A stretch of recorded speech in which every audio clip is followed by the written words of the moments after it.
کی بات کو ماننے والا ہے اور اپنی منمانی کرنے والا ہے، رب کی مان کر چلنے والا نہیں ہے۔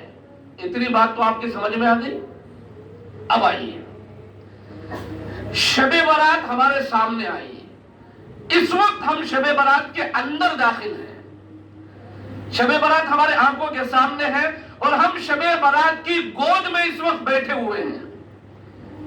اب سوال یہ پیدا ہوتا ہے کہ شب برات کو منانا کیسے ہے، شب برات کو کیسے منایا جائے گا؟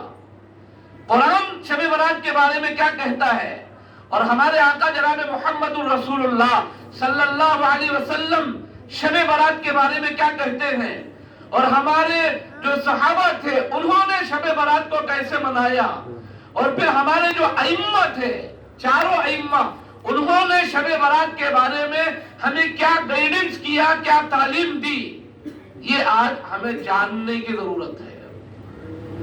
اسلام کے بارے میں آپ کو معلوم ہوا اتباع کا نام ہے، مان کر چلنے کا نام ہے، من مانی کرنے کا نام اسلام نہیں ہے۔ میں اس لیے آپ سے کہہ رہا ہوں، آج کے دور، اس وقت، اب پریزنٹ، اس وقت عوام تو عوام، علماء کے اندر بھی جو دین جانتے ہیں ان کے اندر ابھی رب مانی کم، من مانی زیادہ ہے۔ رب کی ماننا کم ہے، من مانی کرنا بہت زیادہ ہے، اور اپنے دل کو جو اچھا لگ رہا ہے وہ کر رہے ہیں، اور جو رب کہہ رہا ہے اسے نہیں مان رہے۔ کیوں؟ اس لیے کہ رب کی بات کو ماننے کا مطلب یہ ہے کہ اپنے دل کو، اپنے نفس کو اپنے چپل اور شو کے نیچے ڈال کر کھودنا، اسے رودنا۔ دل یہ چاہ رہا ہے میں یہ کروں، یہ کروں، یہ کروں، اور رب ایک طرف سے کہہ رہا ہے یہ ہرگز نہیں کرنا، اس کی طرف نہیں جانا، اگر تو یہ کرے گا میں ناراض ہو جاؤں گا، اور اگر میں ناراض ہو گیا تیری دنیا بھی برباد، تیری آخرت بھی برباد، یہ اللہ کہہ رہا ہے۔ اور دل اندر سے کہہ رہا ہے نہیں مجھے یہ کام کرنا ہے، یہ کام کرنا ہے، یہ اچھا لگ رہا ہے۔ آج ہر یہ کسی رو میں بہ رہا ہے، ہر یہ کسی عوام، تو میں کہہ رہا ہوں آپ کو، جو دیندار طبقہ ہے، جو دین کو جانتا ہے، جو تہجد گزار طبقہ ہے، اور جو جن کی داڑیاں، ٹوپیاں، جوبے، کرتے، پجامے ہیں، ان کی بات کر رہا ہوں۔ اسلام پر نہیں چلتے، رب کی بات کو نہیں مانتے۔ وہ جب ان سے یہ کہا جائے آپ جو یہ کام کر رہے ہیں یہ مذہب اسلام کے خلاف ہے، سنت رسول اللہ کے خلاف ہے، یہ رسم و رواج ہے، یہ بدعات ہے، رندے چھوڑو، یہ جواب ہے، رندے چھوڑو۔ اس کا کیا مطلب؟ رندے چھوڑو کا مطلب میرے دل کے اندر جو چور منافق گھس کر بیٹھا ہے میں اس کی بات مانتا ہوں، اللہ اور اس کے رسول کی بات کو نہیں مانتا ہوں۔ چھوڑا تو میں چھپا ڈال لیا ہوں، میری داڑھی ہے، لوگ مجھے دیکھ کر سلام کریں گے، مولانا کہہ کر پکاریں گے، لیکن میرے دل میں چور چھپ کر بیٹھا ہے، میں اللہ کے رسول کی مان کر چلنے کے لیے تیار نہیں ہوں، اس کی بات کو تسلیم کرنے کے لیے تیار نہیں ہوں۔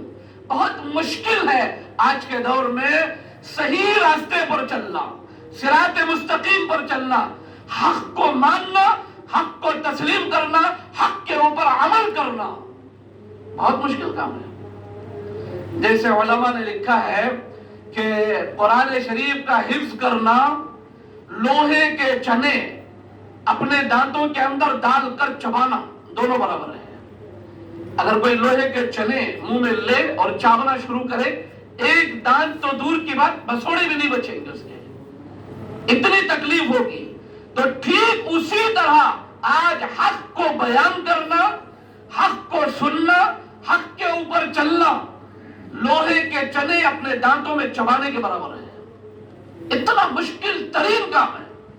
آپ حق کو بتائیے، ہٹا دیا جائے گا، مسجد سے ٹکٹ دی جائے گی اور اسے اتار دیا جائے گا، اس کے گھر کو بھیج دیا جائے گا، سننے کے لیے تیار نہیں ہے۔ اور اس لیے اللہ نے کہا ہم نے تمہیں ڈھیل دی ہے، ناچتے رہو، ناچتے رہو، ناچتے رہو، ایک وقت آئے گا رسی کھینچیں گے، اور جب ہماری باگڈور کھینچیں گے، میں نے جو آیت آپ کے سامنے پڑھی اس کے اندر اللہ نے کہا کہ وَأَنِيبُوا إِلَىٰ رَبِّكُمْ وَأَسْلِمُوا لَهُ مِن قَبْلِ أَن يَأْتِيَكُمُ الْعَذَابُ۔ اللہ کہتے ہیں اس آیت کے اندر وَأَنِيبُوا، تم لوٹ کر آ جاؤ اپنے رب کی طرف، پلٹ کر آ جاؤ اپنے رب کی طرف، اللہ کی طرف پلٹ کر آ جاؤ. وَأَنِيبُوا إِلَىٰ رَبِّكُمْ وَأَسْلِمُوا لَهُ مِن قَبْلِ أَن يَأْتِيَكُمُ الْعَذَابُ، اور اللہ کی باتوں کو مان لو اللہ کی پکڑ آنے سے پہلے. وَأَنِيبُوا إِلَىٰ رَبِّكُمْ وَأَسْلِمُوا، تسلیم کرو، مانو، چلو اللہ کے راستے کے اوپر. کب؟ أَن يَأْتِيَكُمُ الْعَذَابُ، اللہ کی پکڑ آنے سے پہلے، اللہ کا عذاب اترنے سے پہلے. لوگ یہ سمجھتے ہیں سمندر کا ابل کر آنا اللہ کا عذاب، بارش کا خوب برسنا اللہ کا عذاب، تیز ہواؤں کا چلنا اللہ کا عذاب. نہیں، اولاد کا نافرمان ہونا اللہ کا عذاب ہے، بیوی کا نافرمان ہونا اللہ کا عذاب ہے، اور ہر بیماری، ہر گھر کے اندر بیماری کو گھسا دینا یہ اللہ کا عذاب ہے، اور اپنی اولاد خود ماں باپ کو جوتے مارے یہ اللہ کا عذاب ہے، اور جو ہمارے پاس کام کرنے والے ہیں وہ الٹا ہمارے اوپر ریاکشن کر رہے یہ اللہ کا عذاب ہے، اور ظالم حکومت کا آ جانا یہ اللہ کا عذاب ہے. یہ تمام چیزیں اللہ کا عذاب ہے، اور بیماریوں کا گھیرنا یہ اللہ کا عذاب ہے. ہم سمجھتے ہیں کہ یہ کن چیزوں کا نام اللہ کا عذاب ہے. اللہ کہتے ہیں اگر پلٹ کر نہیں آؤ گے، ہماری طرف نہیں آؤ گے، کب آ جاؤ؟ پکڑ آنے سے پہلے. اور جب ہماری پکڑ آئے گی، اللہ کہتے ہیں جب ہم پکڑ لیں گے ثم لا تنصرون، اس وقت تم کعبے کا غلاف پکڑ کر پورے اپنے اوپر رکھ کر اور کعبے کی چوکٹ کے اوپر سر رکھ کر پٹک پٹک کر روتے روتے پکارو گے ثم لا تنصرون، ہم تمہاری بات کو نہیں سنیں گے، ہم تمہاری مدد کو نہیں آئیں گے، اور ہم تمہاری طرف تمہاری کہی ہوئی باتوں کو نہیں سنیں گے. جس وقت ہمارے بندے تمہیں چیخ رہے ہیں وَأَنِيبُوا إِلَىٰ رَبِّكُمْ، پلٹ کر آؤ اپنے رب کی طرف، اپنے رب کی طرف آ جاؤ، اسلام کی طرف آ جاؤ، حق کی طرف آ جاؤ، صراط مستقیم کی طرف آ جاؤ. نہیں آؤ گے تو پھر ہمارا عذاب آئے گا، اور جب عذاب آئے گا اس وقت چیخو گے، چلاؤ گے، پکارو گے، ہم اندھے اور بہرے ہو جائیں گے، ہم تمہاری بات کو نہیں سنیں گے. اس سے پہلے سدھرو. شب برات ہمارے سامنے آئی، اب سوال پیدا ہوتا ہے شب برات میں کریں تو کیا کریں، نہ کریں تو کیا نہ کریں. یہ سوچنے والی بات ہے، سننے والی بات ہے. میں نے آپ سے کہا کہ حق بولنا بہت مشکل ہے. میں ہر سال آپ کو یہ بات کہتا ہوں، 2 سال کے بعد اللہ نے شب برات میں ہمیں جمع کیا ہے. 2 سال تک اللہ نے مسجد سے دور رکھا، رمضان میں بھی اللہ نے دور رکھا، قرآن شریف کو اللہ نے سننے سے محروم رکھا. اور اسی آیت کے اندر اللہ کہتے ہیں دنیا میں ہمارے عذاب کا ہلکا سا مزہ چکھاتے ہیں. جیسے کھانے کے اندر کھانا کھا رہا ہے یا پھکا، اسے ایک دانہ نکال کر منہ میں چاپتے ہیں کھا رہا ہے یا پھکا دیکھنے کے لیے. تو یہ جو ہماری طرف سے آیا ہے یہ ہلکا سا عذاب ہے، یہ عذاب نہیں. یہ سمجھو پورے شتل کے اندر جو کھانا ہے اس میں سے ایک دانہ ہے، یہ ابھی پورا شتل باقی ہے عذاب کا، وہ انڈھیلنا باقی ہے. یہ جو اللہ نے کورونا لایا، 2 سال تک اللہ نے مسجدوں کو بند کیا، حتیٰ کہ اللہ اتنا ناراض ہوا خانہ کعبہ کو بند کر دیا، مسجد نبوی کو بند کر دیا، اور آقا دو عالم کے در پر جانے کو اللہ نے بند کر دیا. آپ کہیں گے نہیں یہ تو چین کے ووہان سے پیدا ہوئی، وہاں سے وہ دوائیوں کے اندر فرق ہوا اس لیے وہاں سے وہ پیدا ہو گئی.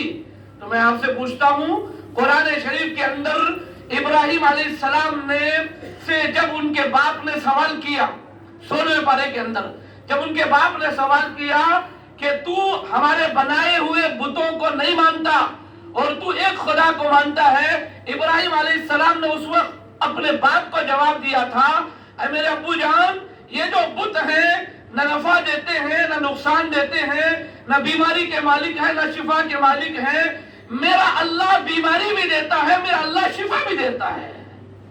قرآن کہتا ہے کہ بیماری کا مالک اللہ ہے، شفا کا مالک اللہ ہے، اور اگر بیماری دے جب تک خدا شفا نہیں دے گا شفا نہیں ملنے والی، اور جب اللہ شفا دینے پہ آ جائے تو پھر اسے کوئی بیماری کو باقی نہیں رکھ سکتا.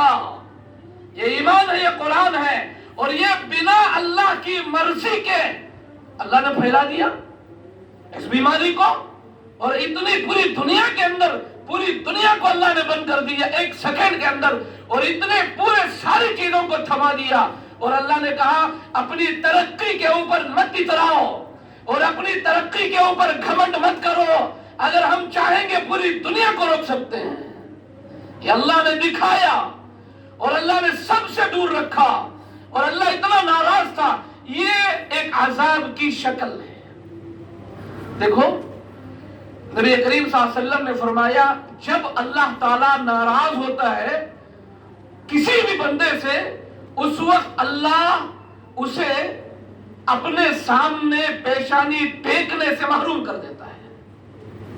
ہر چیز دیتا ہے، ہر چیز ہے۔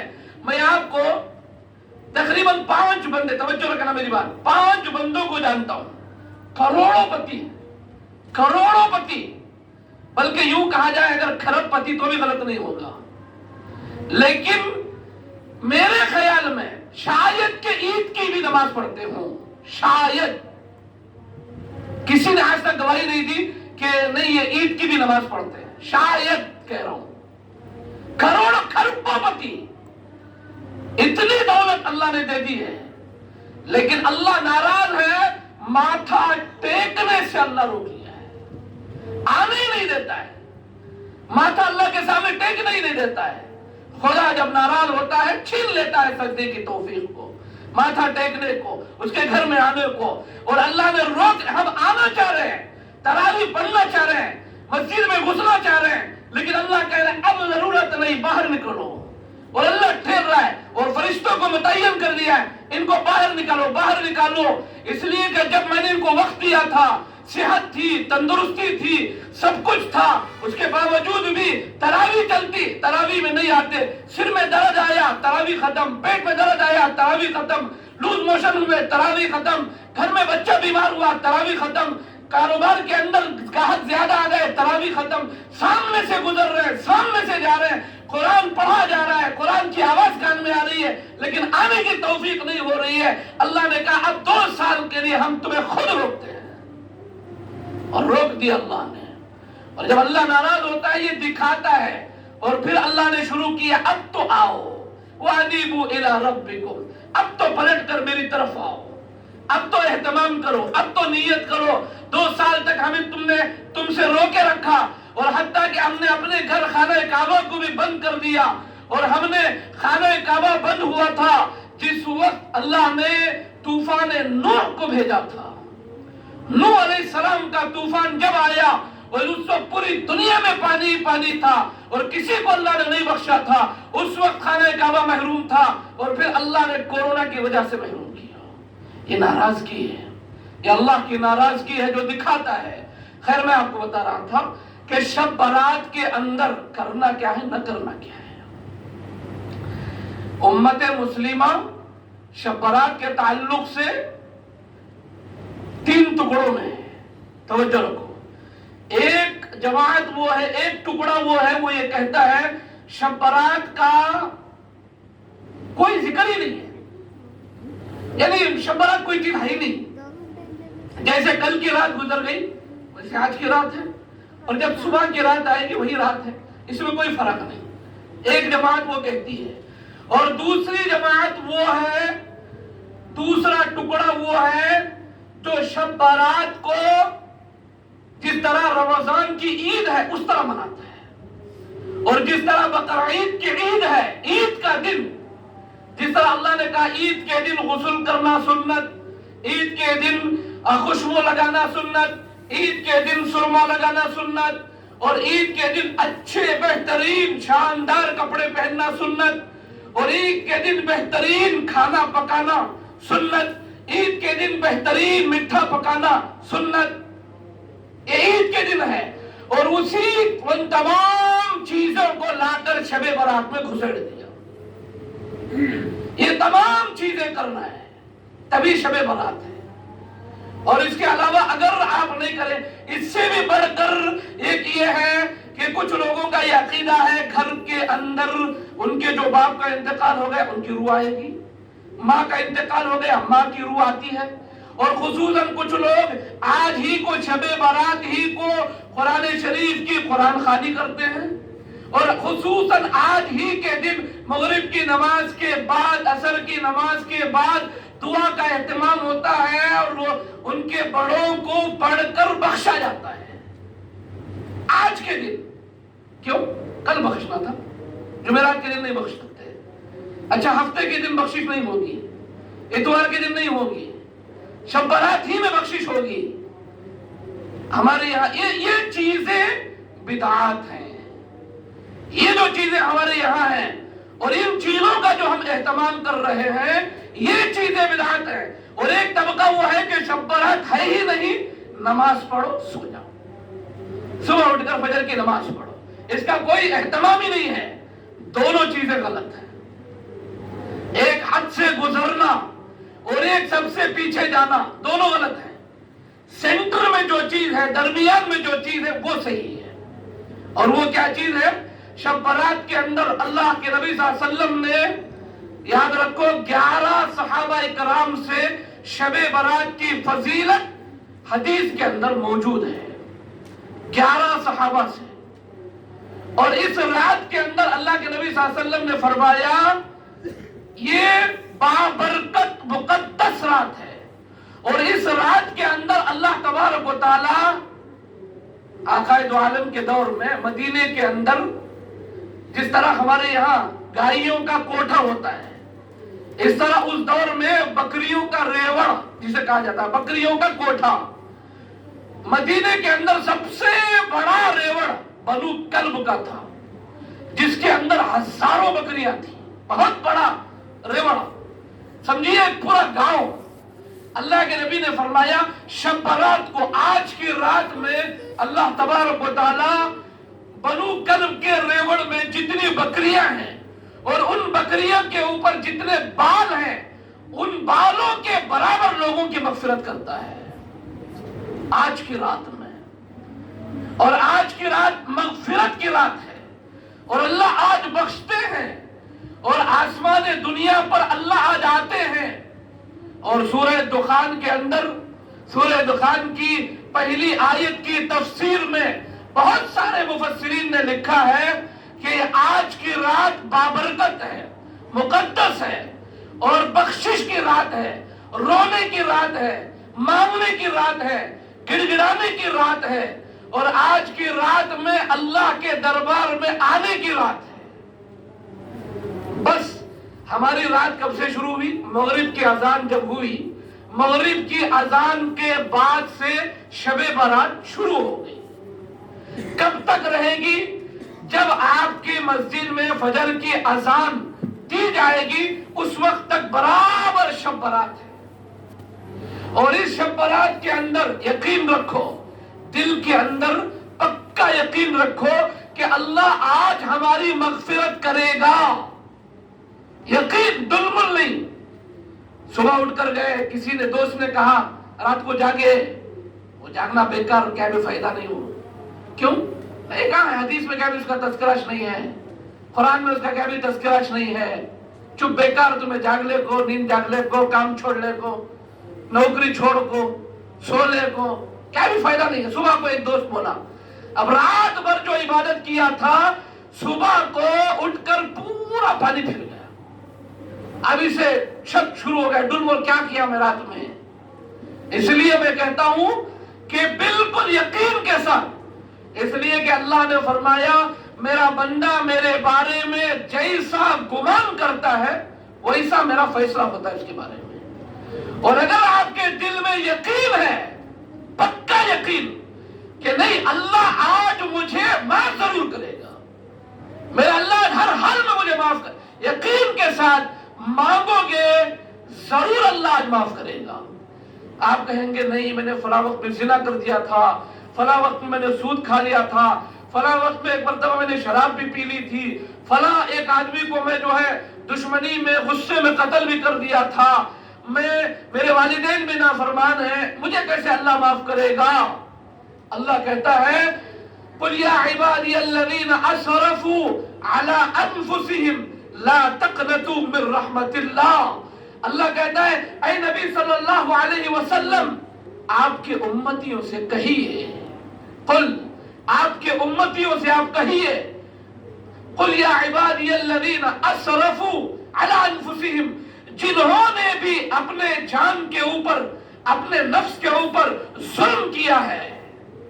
ظلم کیا مطلب؟ ظلم کا مطلب ہم یہ سمجھتے ہیں درانتی لے کر کاٹ لینا، یہ ظلم ہے۔ چاقو لے کر چبو لینا، یہ ظلم ہے۔ نہیں، گناہ ظلم ہے۔ اور اللہ نے کہا گناہوں میں سب سے بڑا ظلم شرک ہے۔ اللہ کے ساتھ کسی کو شریک کرنا یہ سب سے بڑا ظلم ہے، اس سے بڑا ظلم کچھ نہیں ہے۔ تو گناہ کا کرنا ظلم ہے۔ ہم سے جتنے گناہ ہوئے ہم نے کیا کیا؟ شوق میں، دل کے شوق میں، نفس کے شوق میں فلاں گناہ کیا، فلاں گناہ کیا، فلاں گناہ کیا، اور اس گناہ کی وجہ سے اللہ کل قیامت کے دن اٹھا کر جہنم میں ڈالے گا۔ اس جسم کو نہیں، توجہ رکھنا میری بات پر، یہ جو میرا جسم ہے یہ جسم نہیں، یہ ہڈی بھی نہیں، یہ میری قبر میں جب مجھے اتاریں گے اور 6-7 من مٹی اوپر ڈال کر واپس چلے جائیں گے، مٹی میرے پورے جسم کو کھا جائے گی، پورے جسم کو۔ یہ جو جتنے بھی اس باڈی کو آپ بنا لیں یہ بچنے والا نہیں ہے، ہڈیاں نہیں بچیں گی، ناخن کچھ بھی نہیں بچے گا۔ ایک چیز بچے گی جسم میں، توجہ رکھنا، جسم کی ایک چیز بچے گی، کیا ہے وہ؟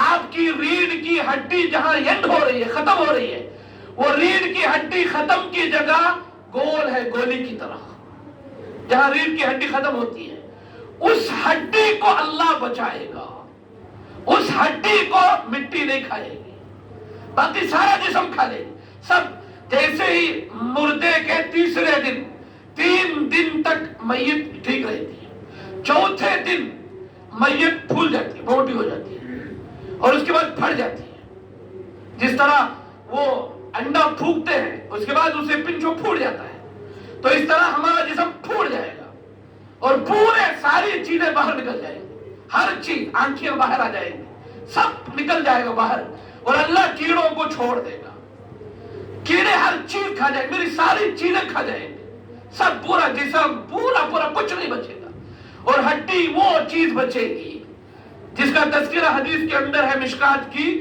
اور اللہ تبارک و تعالی جب پوری دنیا فنا کر دے گا، پوری دنیا، کچھ بھی نہیں بچے گا، کچھ بھی نہیں، اور حتیٰ کہ اسرائیل بھی نہیں بچے گا۔ اسرائیل بھی، جو روح نکالنے والا فرشتہ ہے، یہ ڈیڈ اینڈ ہے، دنیا یا کائنات یہاں کو ختم ہے، سب سے آخر میں اسرائیل کی روح نکلے گی۔ اللہ کے نبی صلی اللہ علیہ وسلم نے فرمایا اسرائیل ہر ایک کی روح نکلتا ہے، انسانوں کی، جنات کی، شیطانوں کی، کیڑوں کی، مکوڑوں کی، جانوروں کی، پرندوں کی، ہر ایک روح نکالتا ہے، سب کی روح اسرائیل نکال لیتا ہے۔ اور جب سب ختم ہو گئے اللہ اسرائیل سے پوچھے گا اسرائیل کوئی بچا ہے؟ کوئی بچا ہے؟ اسرائیل اللہ تبارک و تعالیٰ کو جواب دے گا یا اللہ تو اور میں، کوئی نہیں بچا ہے۔ جبرائیل، میکائیل، اسرافیل سب ختم، پوری دنیا، پوری کائنات ختم ہے، تو اور میں ہوں۔ اللہ تبارک و تعالیٰ اسرائیل سے کہے گا تو بھی مر جا، تو بھی مر جا۔ اور جس وقت اسرائیل کی روح نکلنی شروع ہوگی، اور اسرائیل اس وقت جو چلاتا ہے، چیختا ہے، وہ فرشتہ، حدیث کے اندر ہے کہ اگر اس وقت کائنات کا کوئی بندہ زندہ ہوتا اس کا کلیجہ پھٹ کر باہر آ جاتا، اتنی زور سے چیخے گا، چلائے گا اسرائیل، روح نکالنے والا فرشتہ، اس کا حشر یہ ہوگا۔ اور جب سب ختم ہو جائے گا اس کے بعد اللہ بارش برسائے گا۔ یہ بارش عام جیسی بارش نہیں، یہ زندگی کی بارش، اور وہ بارش کا قطرہ اس ہڈی کے اوپر پڑے گا۔ بہت لمبی حدیث ہے مشکات میں، اس ہڈی کے اوپر جیسے ہی وہ قطرہ پڑے گا پورا جسم بنے گا، پھر وجود میں آئے گا، اور پھر اس کے بعد میدان محشر قائم ہوگا، آگے آگے بہت سب کچھ ہوتا ہے۔ تو یہاں سے ابتدا ہوتی ہے، اور اللہ ہر سب چیز کو ختم کر دے، کوئی چیز باقی نہیں رہتی ہے۔ ہر چیز کو اللہ فنا کر دیتا ہے. میں کیا بات بتا رہا ہوں؟ شب برات کے اندر اللہ تبارک و تعالی ہر ایک کو معاف کرے گا، کتنے بھی گناہ ہو، کیسے بھی گناہ ہو. اور خدا کہتا ہے قل یا عبادی الذین اسرفوا علی انفسہم، یہ بتا رہا تھا، علی انفسہم، جنہوں نے اپنے جانوں کے اوپر ظلم کیا، گناہ کیا. اور ایک ایک گناہ، دیکھو کوئی بھی ہم سے گناہ ہوتا ہے وہ ہمارے اوپر ظلم ہے. تو میں آپ کو بتا رہا تھا جسم ختم ہو جائے گا اور تکلیف جو ہوگی وہ روح، سزا جو ملے گی وہ روح کو. جہنم میں جو ڈالا جائے گا وہ روح ہے، جسم نہیں. جسم مٹی کا جسم مٹی میں. اب جو اللہ روح کا جو جسم ہے وہ اصل ہے اور اسی کو تکلیف ہوگی. اس لیے علماء دیوبند نے ایک فتویٰ یہ دیا، جب آپ میت کو غسل دے دیں، غسل ہو گیا، غسل ہونے کے بعد اپنے کفن دے دیا، کفن دینے کے بعد نماز جنازہ پڑھ دی گئی. نماز جنازہ پڑھنے کے بعد کفن مت کھولو. کوئی بھی آئے، کتنے بھی دور سے آئے، لیکن کفن کھول کر مت دکھاؤ. فتویٰ دیا. کیوں کفن نہیں کھولیں گے؟ اس لیے کہ جیسے ہی نماز جنازہ ختم، اس کا حساب کتاب شروع ہے. وہاں روح کو جو عذاب ہوگا اس کا ریاکشن اس کی باڈی کے اوپر ہوگا. روح کا اور جسم کا کنیکشن ابھی ختم نہیں ہوا ہے، ابھی باقی ہے. روح کو جیسے جیسے اگر نیک ہے اور روح کو اللہ نے جنت میں بھیج دیا اور وہ جنت کے اندر اڑ رہی ہے، پھر رہی ہے، اس کا چہرہ کھل جائے گا، موٹا ہو جائے گا اور خوبصورت ہو جائے گا. اور اگر اللہ نہ کرے اس کی روح جہنم کے اندر چلی گئی ہے تو اس کا چہرہ کالا پڑنا شروع ہو جائے گا، ریاکشن بدلتا ہوا اس کا جسم. اور اگر آپ نے کفن کھول دیا، نیک ہے، اچھی بات ہے، سب خوش ہو جائیں گے. خدا نہ خواستہ اگر آنکھیں پھٹ گئی یا کانوں سے خون نکلنا شروع ہو گیا یا اس کا منہ کھل گیا یا کوئی عذاب کی شکل سارے بدزن ہو جائیں گے. اس لیے علماء دیوبند نے فتویٰ دیا مت کھولو. نماز جنازہ سے پہلے جو کرنا ہے کرو، دکھانا ہے دکھاؤ. نماز جنازہ کے بعد کفن مت کھولو، منع کیا. تو روح کو عذاب ہوتا ہے اور اللہ ہر چیز روح کو دیتا ہے، اور روح ہی کو جو بھی گناہ ہوگا تکلیف روح کو ہوگی.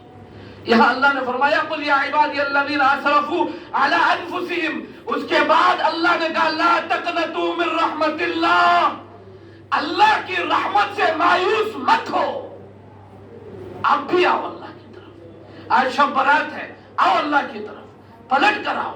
اور اللہ کے سامنے کتنے گناہ آپ کر لیے، کتنے گناہ آپ سے ہو گئے، اس کے بارے میں فکر مت کرو، لیکن اللہ کے سامنے ماتھا ٹیک کر، آنکھوں سے آنسو نکال کر سچی اور پکی توبہ کرو. یا اللہ میری آج تمام گناہوں سے میں توبہ کرتا ہوں، دل کی حاضری کے ساتھ. حدیث کے اندر ہے اللہ ناحق قتل کرنے والے کو معاف نہیں کرتا ہے، والدین کا نافرمان ہے اللہ اسے بھی معاف نہیں کرے گا، شرک کرنے والا ہے اللہ اسے بھی معاف نہیں کرے گا، تکبر کرنے والا ہے اللہ اسے بھی معاف نہیں کرے گا، اور رشتہ داری کو توڑنے والا ہے اللہ اسے بھی معاف نہیں کرے گا. یہ حدیث کے اندر ہے. لیکن وہاں ایک شرط ہے. وہ شرط کیا ہے؟ اگر آج ان گناہوں سے توبہ کر لیا معاف کرے گا. سچے دل سے، شرابی ہے، شراب پیا تھا یا شراب پیتا ہے، آج کی رات میں پوری سچی پکی نیت کے ساتھ اللہ کے سامنے توبہ کرتا ہے، اللہ اسے بھی معاف کرے گا، اسے بھی معاف کرے گا. اور کل کیا ہوگا یہ نہیں جانتے.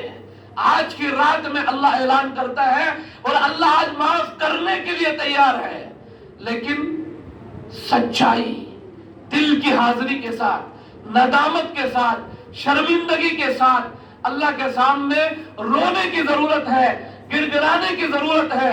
اور اللہ ہم لوگ ہمارے سامنے ہمارے حال ایسے ہیں، ہر ایک کے سامنے روئیں گے، اللہ کے سامنے نہیں. اور اللہ کے نبی صلی اللہ علیہ وسلم نے یہاں تک فرمایا اگر تمہیں رونا نہ آئے رونے کی شکل بناؤ، رونے کی شکل بناؤ. اللہ کو اس پر بھی رحم آئے گا، اور اللہ کو رونا پسند ہے۔ اور اللہ کے نبی صلی اللہ علیہ وسلم نے ایک حدیث کے اندر فرمایا، گناہگار اپنے گناہوں کو یاد کر کر آنکھوں کے سامنے لا کر جب روتا ہے اور اس کی آنکھوں سے آنسو نکل کر نیچے گرنے سے پہلے اللہ اس کی مغفرت کرتا ہے۔ وہ آنکھوں کے آنسو کا قد ابھی نیچے گرتا نہیں، ٹپکتا نہیں، نکل کر باہر آیا تبھی اللہ معاف کرتا ہے۔ اور اللہ تبارک و تعالیٰ نے فرمایا مجھے رونے والے پسند ہیں، رونے والے پسند ہیں، میرے سامنے رو اور میرے پاس آ کر رو، ندامت کے ساتھ رو، گر گراؤ میرے سامنے۔ اور آج کی رات رونے کی ہے، تڑپنے کی ہے۔ اور میں آپ سے یہ نہیں کہوں گا کہ آپ پوری رات روتے رہو، پوری رات نہیں، جتنا آپ بشاشت کے ساتھ، چستی کے ساتھ، جتنی دیر آپ جاگ سکتے ہیں جاگیں، جتنی دیر جب تک ہے۔ اور آپ ایک کام ضرور کریں، صلاۃ التسبیح ضرور پڑھیں۔ آج عموماً ہم لوگ کاروباری ہیں، کام کرنے والے ہیں، ہمیں وقت نہیں ملتا، ہم پڑھتے نہیں ہیں، لیکن آج کی رات ہمارے پاس وقت ہے۔ آج کی رات صلاۃ التسبیح کا اہتمام کریں، صلاۃ التسبیح کو پڑھیں، 4 رکعت والی نماز ہے۔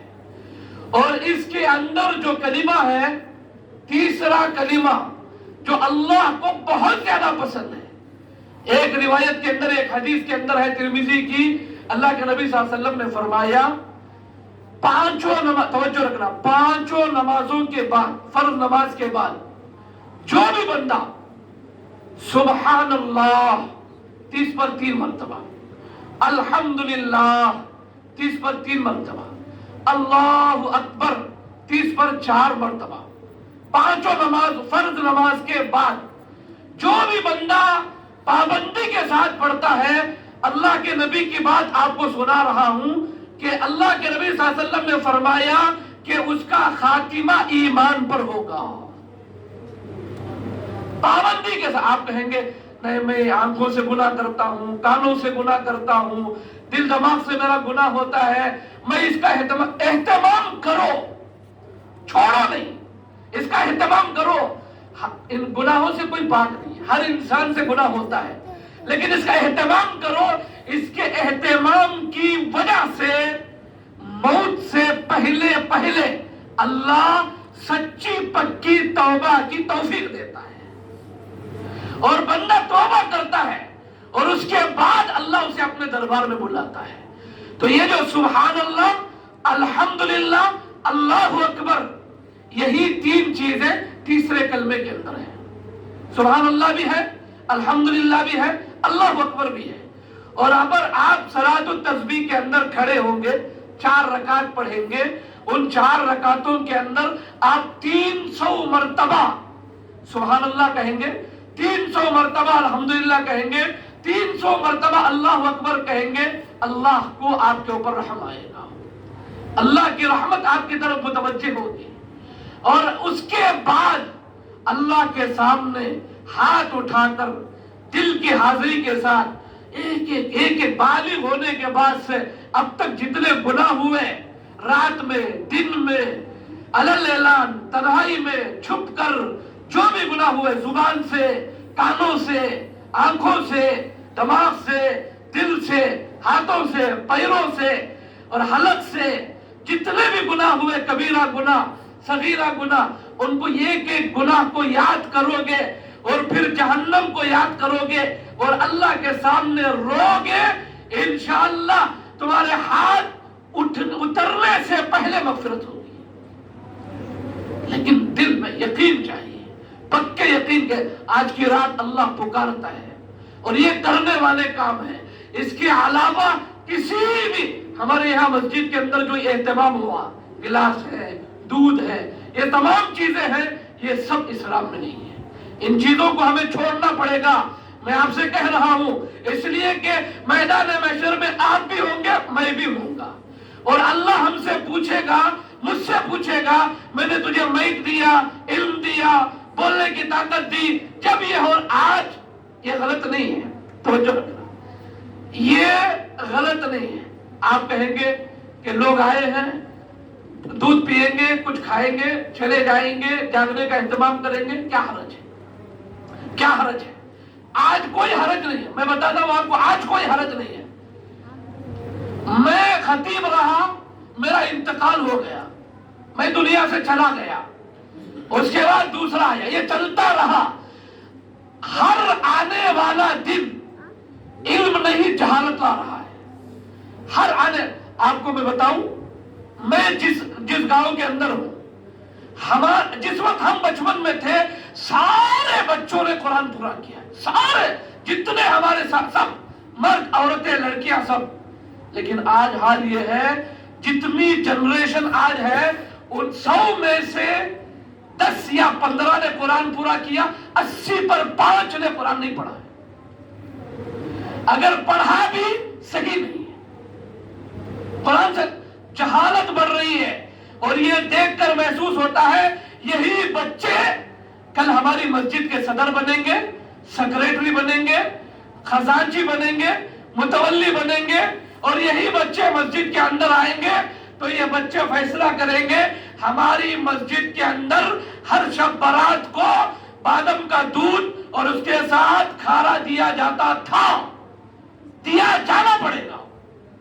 لڑائی ہوگی، اس پر لڑائیاں ہوں گی، یاد رکھنا میری بات کو۔ آج کے 10-15 سال کے بعد میں بھی نہیں، آپ بھی نہیں، میں بھی خبرستان، آپ بھی خبرستان، نئی جنریشن جو آئے گی، بچے جو چھوٹے ہیں، انہوں نے دیکھ رکھا ہے اور اسے کیچ کر کے اپنے دماغ میں رکھا ہے، اور آج میں نے زبان بند کر لی، میں نے بولا نہیں، آپ کو بتایا نہیں، یہی بچے لڑیں گے کل، اور یہی چیز آج بدعت نہیں، کل بدعت بنے گی۔ ان فیوچر یہ بدعت ہے، یہ بنے گی بدعت۔ اور حتیٰ کہ میں جو آپ کے سامنے بیٹھ کر بیان کر رہا ہوں یہ بھی بدعت ہے۔ یہ تمام نہیں، آپ اٹھا کر دیکھیے اللہ کے نبی صلی اللہ علیہ وسلم کی پوری زندگی دیکھو، 20 پر 3 سال کی زندگی دیکھو، میرے نبی نے کبھی بھی شب برات میں بیان کیا ہو؟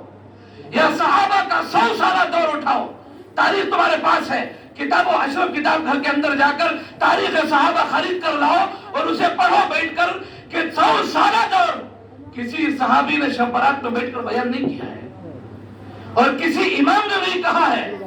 یہ سلسلہ یہ بھی 100 سال کے اندر ہے، اور یہاں ہمارے کرناٹک کے اندر ہے، یو پی کے علاقے میں چلے جاؤ آپ کو شب برات میں کہیں بیان نہیں ملے گا۔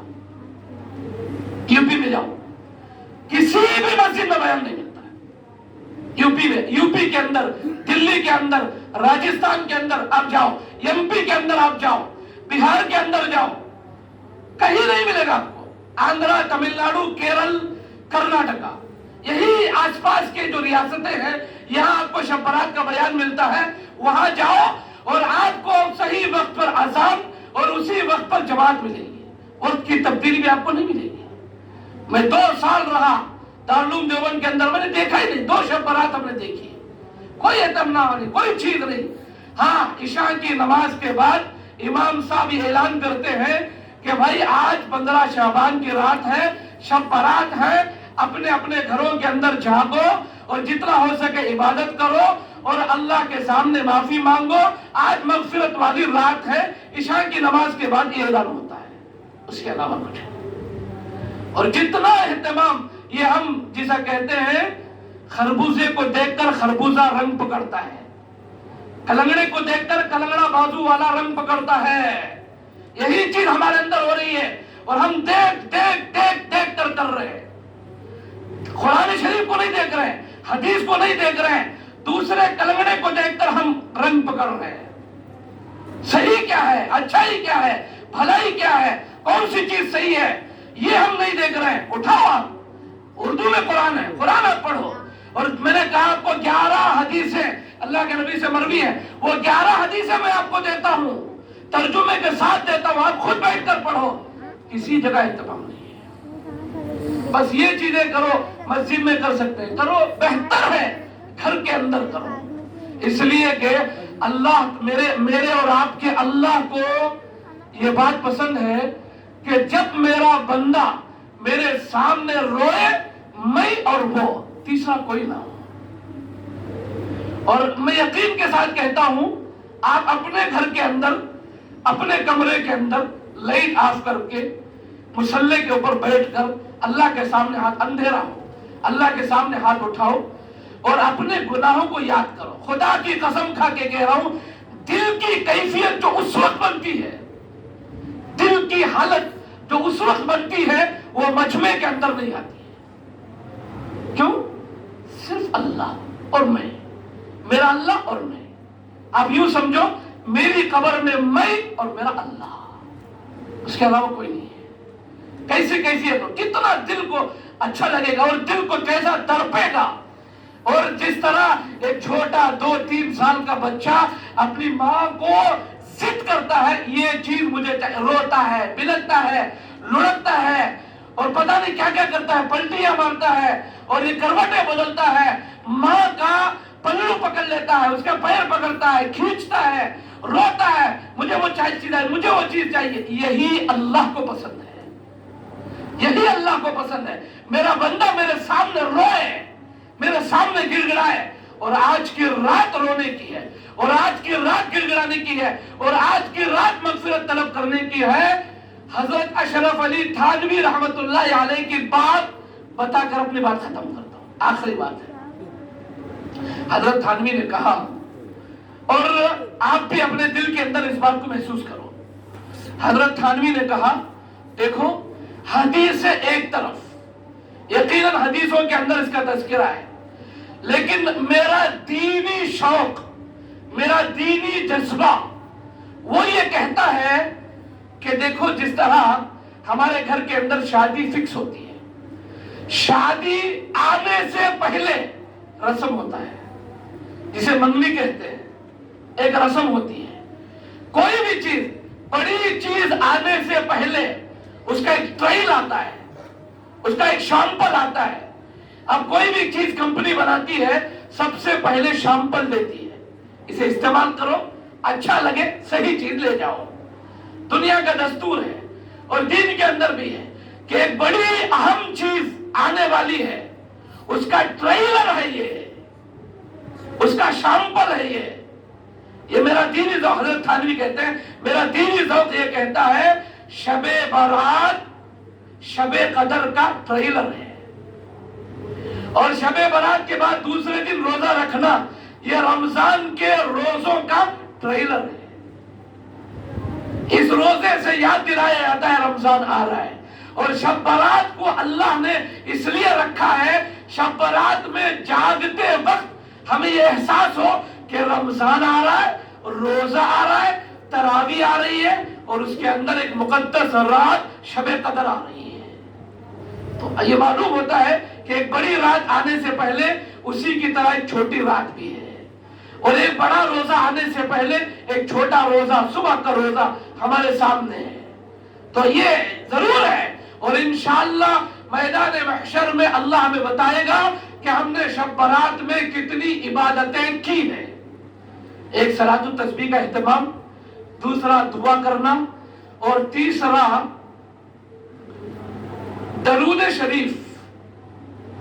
یہ نیت کرو، میں بالکل آخری درجہ بتا رہا ہوں، ڈیٹ دی اینڈ، بالکل آخری درجہ سمجھو کہ مجھے پڑھنا ہی نہیں ہو رہا ہے، یہ آخری درجہ بتا رہا ہوں، 100 مرتبہ پڑھو، بالکل آخری درجہ. اور اس سے زیادہ 500، 1000 اگر آپ پڑھ سکتے ہیں. کیوں؟ میں اس لیے کہہ رہا ہوں درود شریف بیٹھ کر پڑھنا ضروری نہیں، درود شریف پڑھنے کے لیے وضو کا ہونا ضروری نہیں، چلتے پھرتے ہاتھ میں تسبیح لے کر درود شریف پڑھتے رہو. درود شریف کا فائدہ کیا ہے؟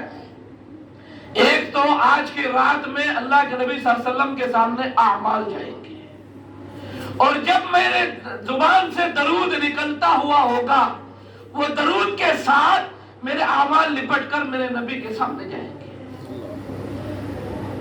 اور درود میں ایک تو گناہ کی معافی، اور دوسرا اللہ کی طرف سے 10 رحمتیں، اور تیسرا اللہ تبارک و تعالی ہمارے دل کے اندر نبی کی سچی محبت اتاریں گے. یہ درود کا فائدہ ہے. اور پھر اس کے بعد استغفار کم از کم 100 مرتبہ، اور پھر اس کے بعد سبحان اللہ وبحمدہ 100 مرتبہ. یہ بالکل آخری درجہ بتا رہا ہوں.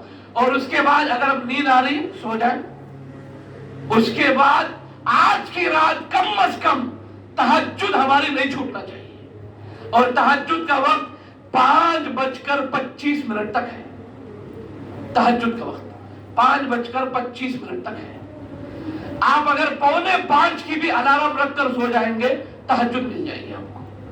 تہجد کے بعد فجر کی نماز پڑھ لیں تو سمجھو آپ کی شب برات مکمل عبادت میں گزر گئی ہے، پوری عبادت. یہی کام کرنے، اس کے علاوہ کوئی بھی کام کرنے والا نہیں ہے. اب اس کے علاوہ ہمارے نوجوان پھرتے ہیں، بس اسٹینڈ میں جاتے ہیں، ہوٹل میں چائے پیتے ہیں، اور پھر وہاں گئے، یہاں گھومے، ادھر گھومے. اس سے بہتر سونا. یہ تمام چیزیں کرنے سے بہتر سونا. جب تک نیند آئے اس وقت تک عبادت کرو، اور جب نیند کا غلبہ ہو جائے سو جاؤ. اگر تہجد بھی نہ پڑھ سکے آخری درجے میں فجر کی نماز باجماعت پڑھ لو. عشاء آپ نے پڑھ لی، فجر کی نماز باجماعت آپ نے پڑھ لیا.